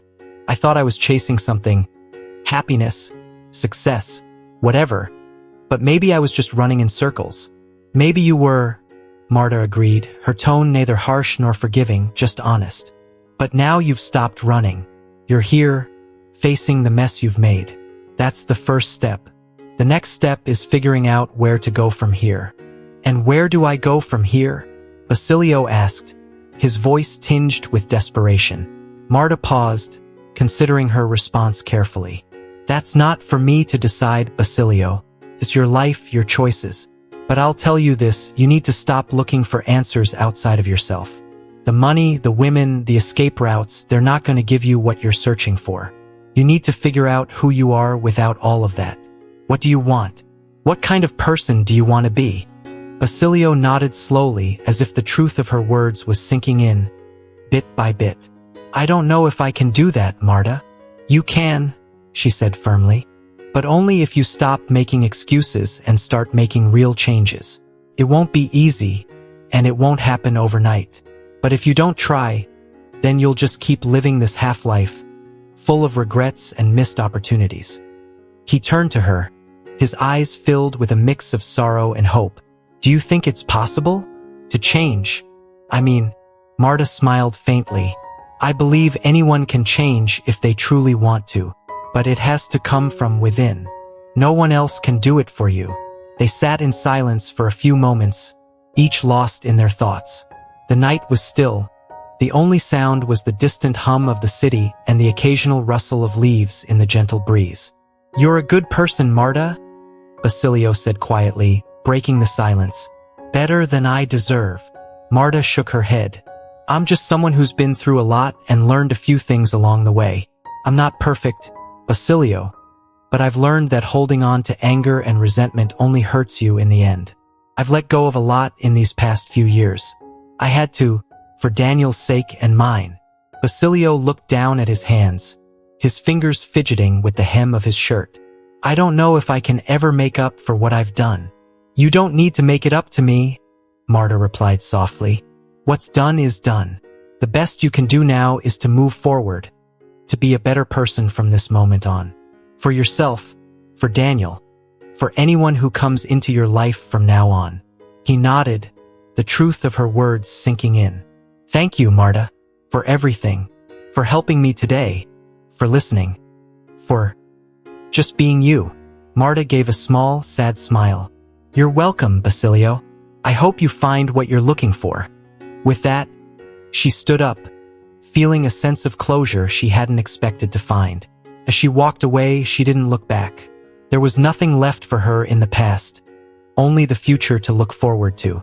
The chains of pain had been broken, and she was ready to embrace whatever came next. Basilio watched her go, feeling a deep sense of loss but also a glimmer of hope. Maybe, just maybe, he could start anew. But it would be a long road, and he knew it wouldn't be easy. Still, for the first time in a long time, he felt a sense of determination. He was tired of running. It was time to face his life head-on, whatever that might entail. And as the night drew on, both Marta and Basilio, in their ways, took their first steps toward a new beginning. Marta felt a wave of emotions wash over her as she prepared for the day. The reality of reintroducing Basilio into Daniel's life was daunting. The past few years had been a whirlwind of pain, confusion, and, ultimately, strength. She had built a life for herself and her son, one free from the instability and betrayal that Basilio had left behind. And now, here she was, about to let him back into their world, if only for a moment. She watched Daniel, his innocent excitement bubbling over at the thought of seeing his father again. It was a reaction she hadn't expected, but it brought her a small sense of relief. Maybe this wouldn't be as difficult as she had feared. After all, Basilio wasn't returning as a husband, but as a father who had made mistakes and now wanted to reconnect. As they walked to the hotel cafe, Marta's mind raced with thoughts. She remembered how different things had been when Basilio was still part of their daily lives. There had been moments of happiness, sure, but they were overshadowed by his absence, his secrets, and the growing distance between them. She had tried to hold everything together for Daniel's sake, but in the end, it had all fallen apart. When they arrived at the cafe, Marta spotted Basilio sitting at a table near the window. He looked different, older, wearier, but there was something in his eyes that reminded her of the man she had once loved. He stood up when he saw them, and for a brief moment, Marta felt a pang of anxiety. Was this the right decision? Was she making a mistake by letting him back into their lives, even for just a meeting? But then Daniel let go of her hand and ran towards his father, a huge smile on his face. "Dad?" he shouted, and Marta's heart swelled with a mixture of emotions. Relief, fear, hope, and something she couldn't quite name. Basilio knelt and caught Daniel in his arms, hugging him tightly. "Daniel," he whispered, his voice thick with emotion. "My boy, I've missed you so much." If you're still tuned into this video and find the story inspiring, drop a 6 in the comments to let me know you're still with me. Marta stood back, watching the reunion unfold. She couldn't help but feel a sense of bittersweetness. This was the man who had hurt her deeply, but he was also the father of her child. And in that moment, seeing the pure joy on Daniel's face, she knew she had made the right choice, even if it was only for Daniel's sake. The three of them sat down at the table, and Basilio immediately began to tell Daniel stories of his adventures. Marta had instructed him to keep it simple, to avoid any mention of the darker reasons behind his absence. He spoke of distant lands, mysterious mountains, and endless seas, all the while keeping his explanations vague enough to protect Daniel's innocence. Marta watched Daniel's eyes widen with wonder as he listened to his father's tales. She had always known that Basilio had a way with words, a charm that could easily draw people in. It was part of what had attracted her to him in the first place. But now, that same charm was being used to reconnect with their son, and for that, she was grateful. After about an hour, Marta could see that Daniel was starting to get tired. The excitement of the morning was beginning to wear off, and she knew it was time to wrap things up. "Daniel," she said gently, "why don't you go up to the room and rest for a bit? We can go out later this afternoon." "But I want to stay with Dad," Daniel protested, his eyes pleading. "I know, sweetheart, but Dad needs to rest too," Marta replied, giving Basilio a meaningful look. "You'll see him again soon, I promise." Daniel reluctantly agreed, and after giving his father one last hug, he followed Marta out of the cafe. As they walked back to their room, Daniel looked up at his mother, his face full of curiosity. "Mom, do you think Dad will stay with us from now on?" Marta's heart ached at the question. She had hoped to avoid this, but she knew it was inevitable. "I don't know, Daniel," she said softly. "Things are a bit complicated right now, but what's important is that you got to see him today, and you'll see him again soon." Daniel seemed to accept this, and Marta was relieved that he didn't push the issue further. Back in their room, she helped him settle down for a nap, her mind still swirling with the events of the day. Once Daniel was asleep, Marta sat by the window, staring out at the ocean. The meeting had gone as well as she could have hoped, but she knew this was only the beginning. Basilio's reappearance had reopened old wounds, and while she was willing to let him be a part of Daniel's life, she wasn't sure if she could ever fully forgive him for the pain he had caused her. Later that evening, as she lay in bed, Marta couldn't help but think about what the future might hold. Basilio had asked for a chance to rebuild his relationship with their son, and she had agreed, but there were still so many uncertainties. Would he stick around this time, or would he disappear again when things got tough? And what would it mean for her, for Daniel, if he did? These thoughts kept Marta awake long into the night. She knew there were no easy answers, but one thing was clear. No matter what happened, she would always put Daniel's well-being first.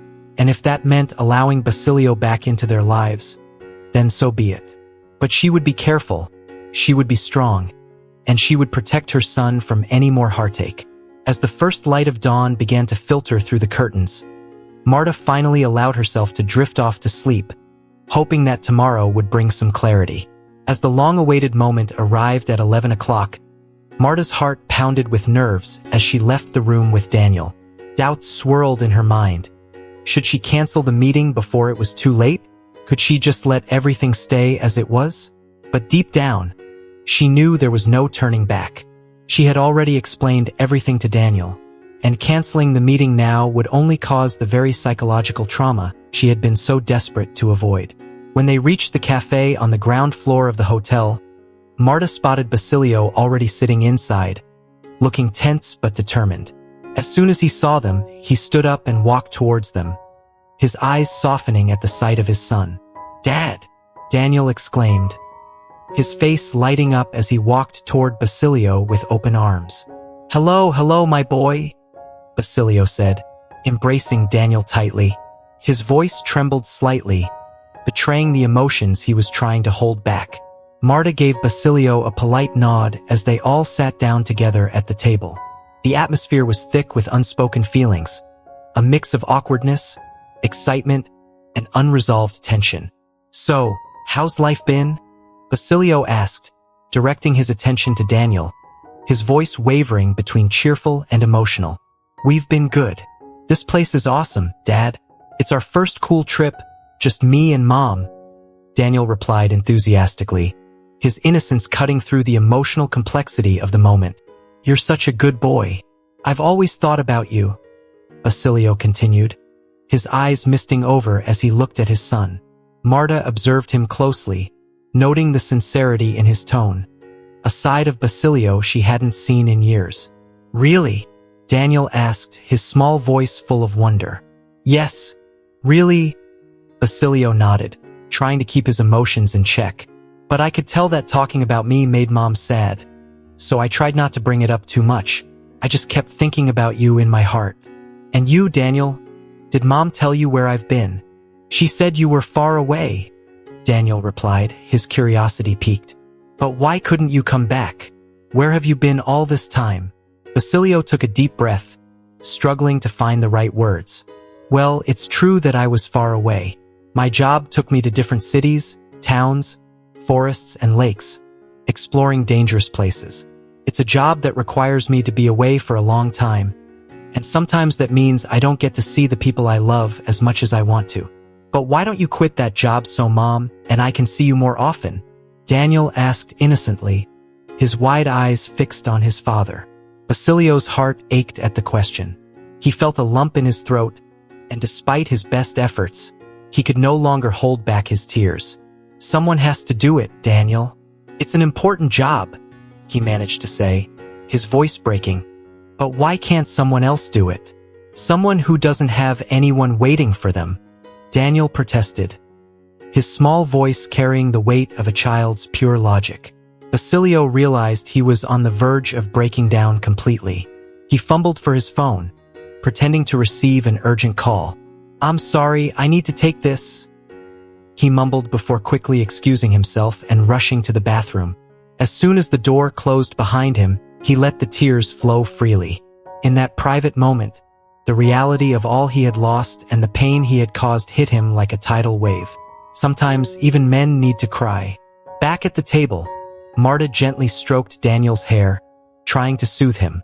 "You see, Daniel, what a stressful job your dad has," she said softly, hoping to ease his confusion.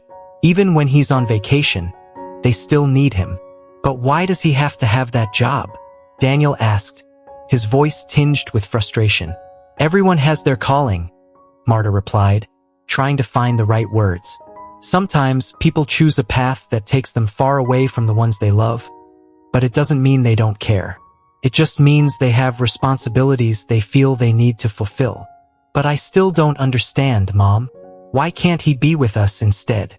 Daniel's innocence and straightforwardness made the situation all the more heartbreaking. Marta didn't have an easy answer for that. How could she explain the complexities of adult choices to a child? How could she make him understand that sometimes people make mistakes, even big ones, and those mistakes have consequences that can't be undone? "Sometimes life is complicated, Daniel," she said finally, holding him close. "But what's important now is that you know your dad loves you, even if he hasn't always been here. He's here now, and that's what matters." Daniel seemed to accept this, at least for the moment, and rested his head on his mother's shoulder. Marta glanced towards the bathroom, wondering how Basilio was coping with this emotional reunion. She knew it was just the beginning of a long, difficult journey for all of them, but she also knew that they would face it together, as best they could. A couple of minutes later, Basilio returned, looking more composed but still carrying the weight of the conversation. "Please forgive me. I had to interrupt," he said, trying to regain his footing in the discussion. "We were just talking about the stressful and prolonged job that kept you away from your son," Marta reminded him, subtly steering the conversation toward the future. Specifically, Basilio's involvement in Daniel's life. "Yes, about the job," Basilio began hesitantly, glancing at Daniel before taking a deep breath. "You know, Daniel, I just quit that job right now on the phone." "Really? Hooray. So now we'll see each other more often?" Daniel asked, his face lighting up with joy. "Yes, we'll see each other more often," Basilio replied, his gaze shifting to Marta. "Well, if Mom doesn't mind, of course." "Mom, will you mind?" Daniel asked, his surprise evident in his wide-eyed expression. "Of course not," Marta responded with a soft smile. "But how often you see each other will largely depend on Dad," she added, her tone gentle yet firm, subtly placing the responsibility on Basilio. "I promise we'll see each other as often as possible," Basilio said with a newfound determination, looking his son directly in the eyes. "And why can't you just come back to live with us like before?" Daniel asked innocently, the simplicity of his question cutting through the complexities that both adults were trying to navigate. Basilio hesitated, caught off guard by the question. He glanced at Marta, silently pleading for help. Marta, sensing his discomfort, stepped in to diffuse the situation. "Because Dad needs to take some time to start a new life, find a new job, and figure things out," she explained carefully. "He won't have time to be with us all the time right away. But then, when he finds one, he'll be able to?" Daniel pressed, unknowingly placing Marta and Basilio in an even more uncomfortable position. "It's hard to say what the future holds," Marta replied, skillfully avoiding a direct answer. "But we'll see how things go." If you're still tuned into this video and find the story inspiring, drop a 7 in the comments to let me know you're still with me. The three of them continued to sit at the table, talking about lighter topics, vacations, the sea, travels. They shared stories and even made tentative plans for the future, cautiously avoiding the heavy issues that loomed over them. Despite the tension, the day didn't end with just breakfast at the cafe. They all went to the beach together, where Basilio, eager to reconnect with his son, took it upon himself to teach Daniel how to swim. The bond between father and son seemed to form naturally, as if the years of absence hadn't been so long after all. Marta watched them from the shore, a mixture of emotions churning within her. She remembered the early days of her relationship with Basilio, the excitement, the joy, and later when Daniel was just a baby. The memories were bittersweet, tinged with both warmth and pain. It was a pleasant nostalgia, but Marta quickly reminded herself of the reality. She couldn't simply overlook Basilio's betrayals and infidelities. Although he seemed to have changed and was making an effort with their son, she knew she had to keep her guard up.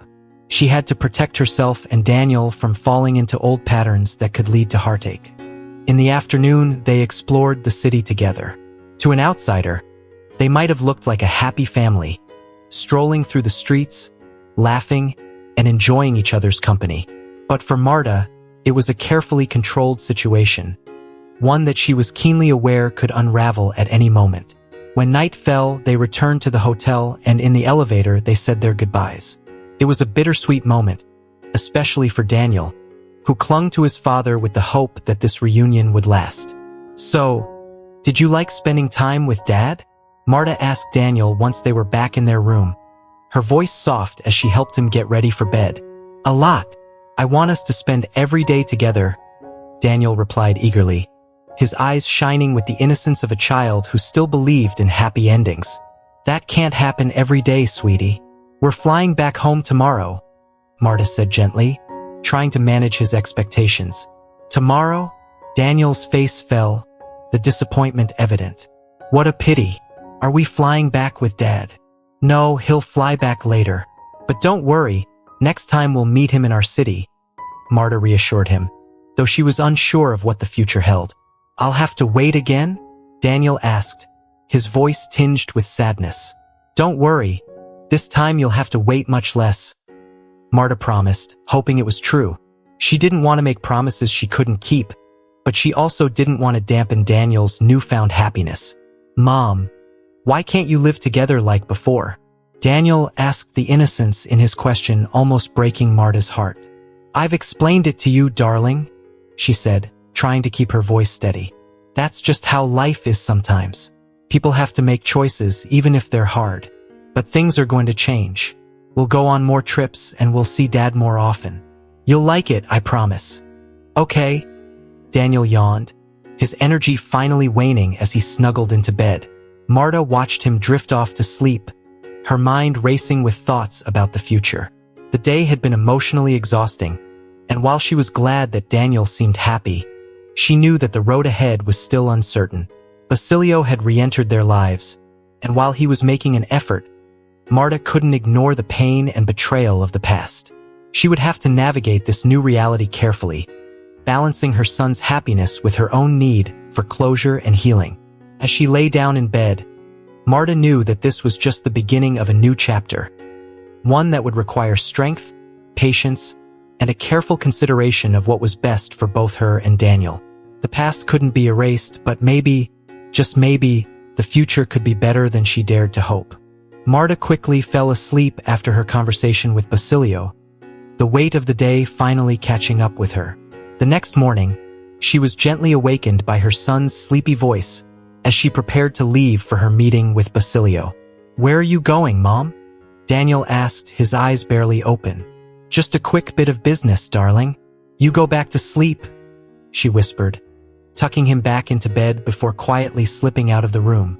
As she made her way down to the hotel courtyard, Marta couldn't help but reflect on how strange and surreal everything had become. The previous day's events had been a whirlwind of emotions, but now, in the stillness of the early morning, she had time to think.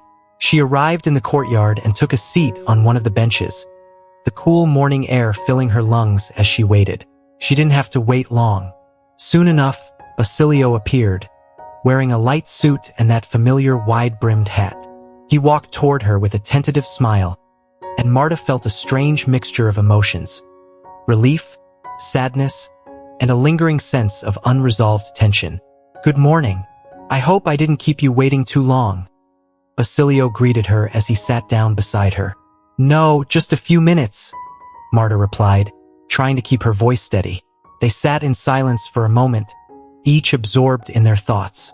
Finally, Basilio broke the silence.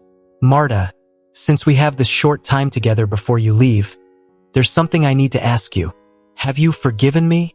His voice was soft, almost pleading. Marta looked at him, her expression unreadable. She had thought long and hard about this, about everything that had happened, and what it meant for her and Daniel's future. "Yes, I've forgiven you," she replied quietly. "But forgiveness doesn't mean forgetting or ignoring the past. I've let go of the anger, but that doesn't mean I'm ready to forget everything that happened." Basilio nodded, understanding the gravity of her words. "You're a very wise woman, Marta. I've been thinking a lot about Daniel and you, about everything, and I keep wondering, what if we tried again? What if we started over? Do you think that's possible?" Marta felt her heart clench at the suggestion.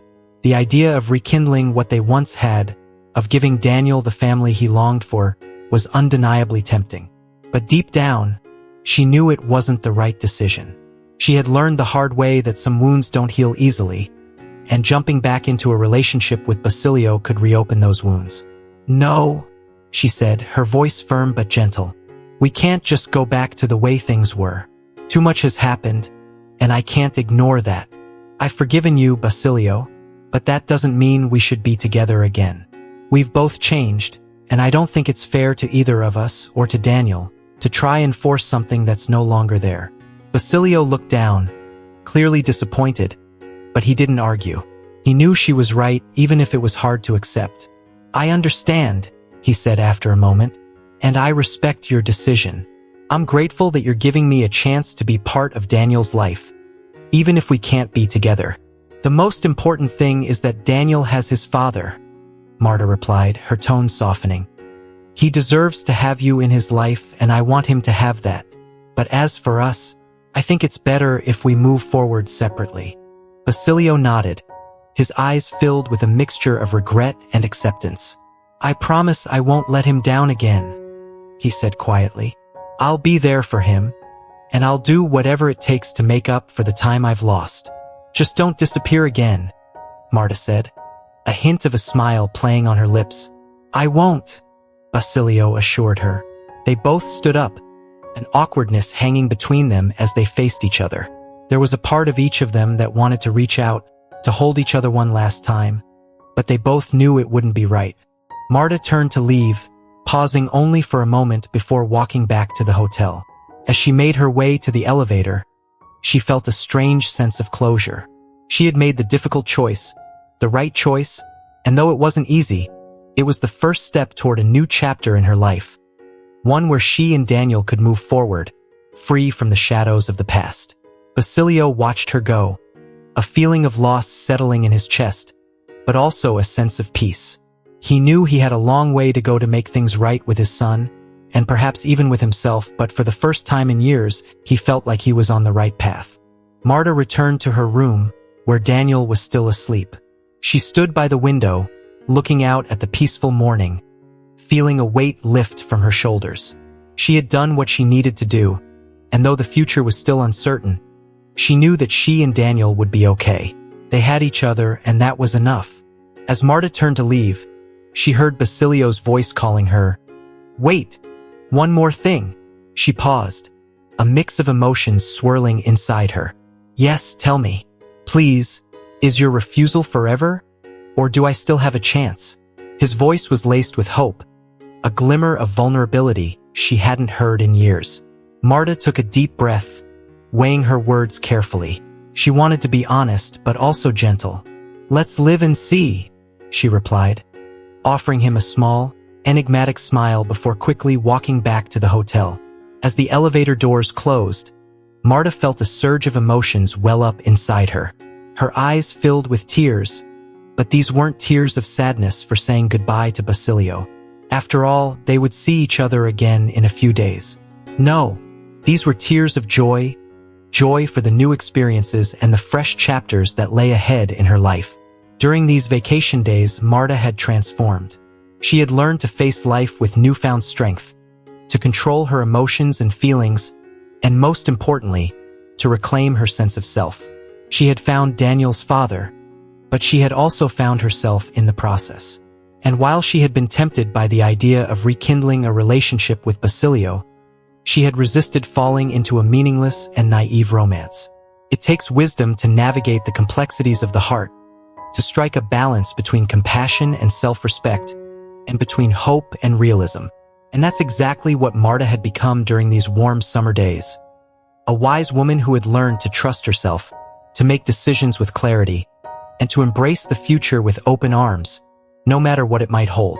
As the elevator ascended, Marta wiped away her tears and smiled to herself. She was ready for whatever came next, confident in her ability to create a life full of meaning, love, and new beginnings for herself and Daniel. As we come to the end of Marta's journey, we've seen how life can present us with unexpected challenges, old wounds, and opportunities for new beginnings. Marta's story is one of resilience, self-discovery, and the strength it takes to reclaim one's life. She faced her past, navigated complex emotions, and made decisions that required immense courage and wisdom. Now, we'd love to hear from you. What have you learned from Marta's experience? Is there a lesson or insight that resonates with you? Please share one thing you've learned from this story that you plan to bring into your own life in the comments below. If you like this video, please leave your comment below, and don't forget to like, share, and subscribe to our YouTube channel for more stories and life lessons. Thank you for watching.